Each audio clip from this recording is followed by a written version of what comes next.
Now in these two ayat, two fundamentals of human society are being discussed. The solidarity and peace of human society depends upon two things. Respect of each other's life and respect of each other's property. This mutual respect between human beings actually is the cornerstone of the social order. The society will be strong and there will be peace and tranquility in this society if all people have mutual respect among them for each other's life, for each other's property. Ya ayyuhalladhina amanu la ta'kulu amwalakum bainakum bil batil. These words appeared in Surah Al-Baqarah also. In the 23rd section, the last ayah is وَلَا تَأْكُلُوا أَمْوَالَكُمْ بَيْنَكُمْ بِالْبَاطِلِ وَتُدْلُوا بِهَا إِلَى الْحُكَّامِ لِتَأْكُلُوا فَرِيقًا مِنْ أَمْوَالِ النَّاسِ بِالْإِثْمِ وَأَنْتُمْ تَعْلَمُونَ. Now the first part is the same. لَا تَأْكُلُوا أَمْوَالَكُمْ بَيْنَكُمْ بِالْبَاطِلِ. Don't eat your properties among yourselves through false means, wrongfully. This is your property, this is my property. This is my money, this is your money. I am not entitled to get it from you, you are not entitled to get it from me. إِلَّا أَن تَكُونَ تِجَارَةً أَن تَرَاضٍ مِّنْكُمْ. Except that it should be a trading between you with mutual consent. This trading, I have purchased this thing for $1. I am offering to sell it for $2, and he knows it. This is the price that I am taking, that I went to the wholesale market, bought it, brought it to the retail outlet. So you are giving me $1, but you are giving it with your consent. So if there is consent, I have taken $1 from you, but this is in trading. وَلَا تَأْكُلُوا أَمْوَالَكُمْ بَيْنَكُمْ بِالْبَاطِلِ يَا أَيُّهَا الَّذِينَ آمَنُوا لَا تَأْكُلُوا أَمْوَالَكُمْ بَيْنَكُمْ بِالْبَاطِلِ إِلَّا أَن تَكُونَ تِجَارَةً عَن تَرَاضٍ مِّنكُمْ وَلَا تَقْتُلُوا أَنفُسَكُمْ. And don't kill yourselves. What does it mean? Nobody is going to kill himself, suicide. Don't kill each other, because you belong to one social order. You are all human beings. This human being is also your brother. If you are killing your brother, it means you are killing yourself. وَلَا تَقْتُلُوا أَنفُسَكُمْ إِنَّ اللَّهَ كَانَ بِكُمْ رَحِيمًا. Allah subhanahu wa ta'ala is very merciful unto you. وَمَنْ يَفْعَلْ ذَلِكَ عُدْوَانًا وَظُلْمًا.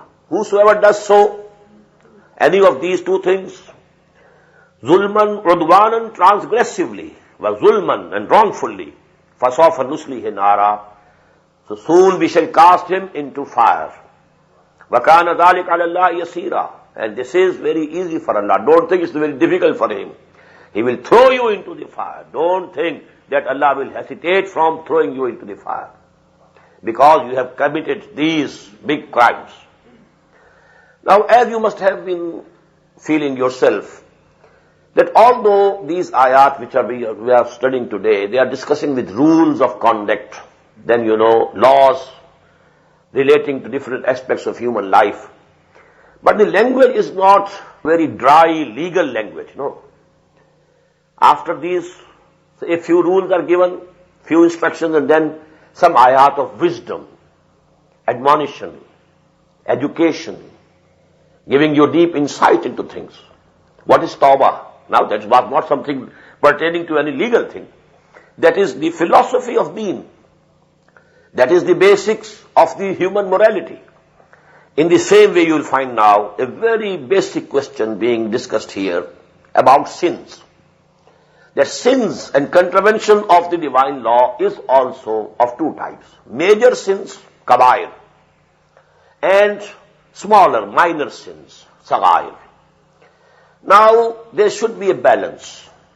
Neither it should happen that you are looking for and you are very cautious, very careful about the sagair, but some of the kabair you are committing. So actually what should happen? First, what is more important should be looked after first. In tajtanibu kabaira ma tunhauna an. If you abstain and shun from those big crimes from which you are being prohibited. In tajtanibu.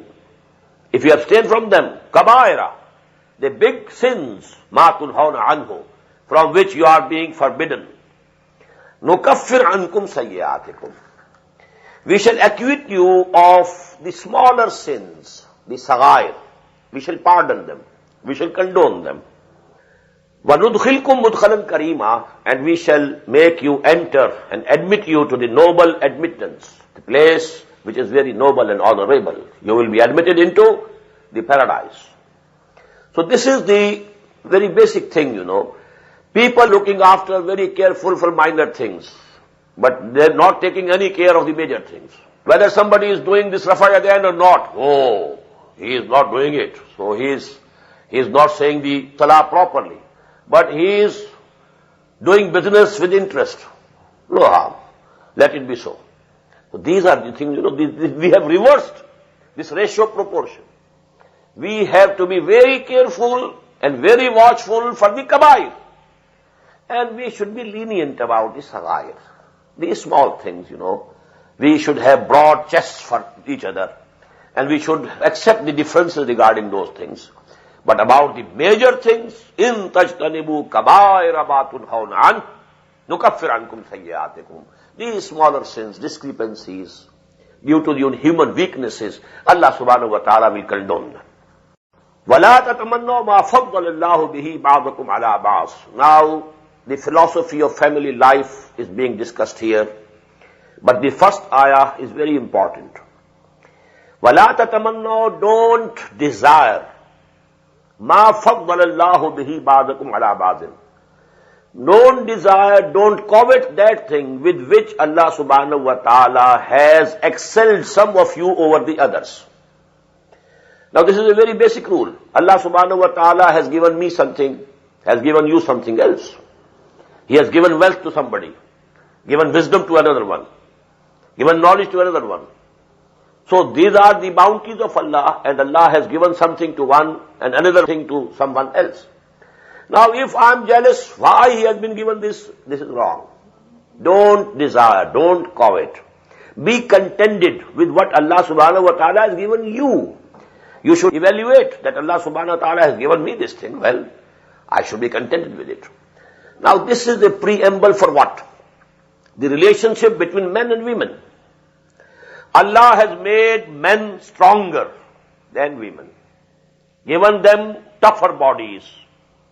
The size of their physique, average physique of males is greater than the average physique of females. Average size and weight of brain of males is greater than the average size and weight of the brains of the females. So Allah has given something more to the males. Now if the females are jealous and they are not ready to accept this division that Allah subhanahu wa ta'ala has made between them, and He has put the females in one aspect inferior to men and the men superior to women, well, one should accept what Allah subhanahu wa ta'ala has created. It is His creation. وَلَا تَتَمَنَّوْا مَا فَضَّلَ اللَّهُ بِهِ بَعْضَكُمْ عَلَى بَعْضٍ لِلرِّجَالِ نَصِيبٌ مِّمَّا اكْتَسَبُوا وَلِلنِّسَاءِ نَصِيبٌ مِّمَّا اكْتَسَبُوا. For men there is the portion from their own earnings. And in the same way, women will get and deserve what they have earned. But the earning here doesn't mean what money you have earned, how many dollars you have earned. The earning in Quran is mostly for the good deeds or the bad deeds. You are earning good deeds for you. You are earning bad deeds for you. What does it say? What does it mean? As far as the moral level is concerned, men and women are absolutely equal. The moral position, now the honor, human dignity, human respect, equally shared by men and women. Morality, equally shared by women and men. But in this society, in this social order, in the institution of a family, now one has to be put over the other. Someone has to head the family. There cannot be two heads of an institution. The institution has to have one on the top. So that is actually the subject being discussed here. As far as the moral attitudes are concerned, you are earning for yourself and she is earning for herself. The good deeds, the virtues that she has earned, well, she will get the reward in the hereafter. And the virtues and the good deeds that you have earned, you will get the reward in the hereafter. وَلَا تَتَمَنَّوْا مَا فَضَّلَ اللَّهُ بِهِ بَعْضَكُمْ عَلَى بَعْضٍ لِلرِّجَالِ نَصِيبٌ مِّمَّا اكْتَسَبُوا وَلِلنِّسَاءِ نَصِيبٌ مِّمَّا اكْتَسَبْنَ وَاسْأَلُوا اللَّهَ مِنْ فَضْلِهِ. You ask Allah from His bounty. If you see that Allah has given someone something more than you, you ask Allah. He will compensate you in some other way. Maybe He gives you something else. So you ask وَاسْأَلُوا اللَّهَ مِنْ فَضْلِهِ. إِنَّ اللَّهَ كَانَ بِكُلِّ شَيْءٍ عَلِيمًا. Verily Allah subhanahu wa ta'ala knows everything. Thank you very much for watching our video. Now please subscribe the channel and spread Islamic message throughout the world. Thank you very much.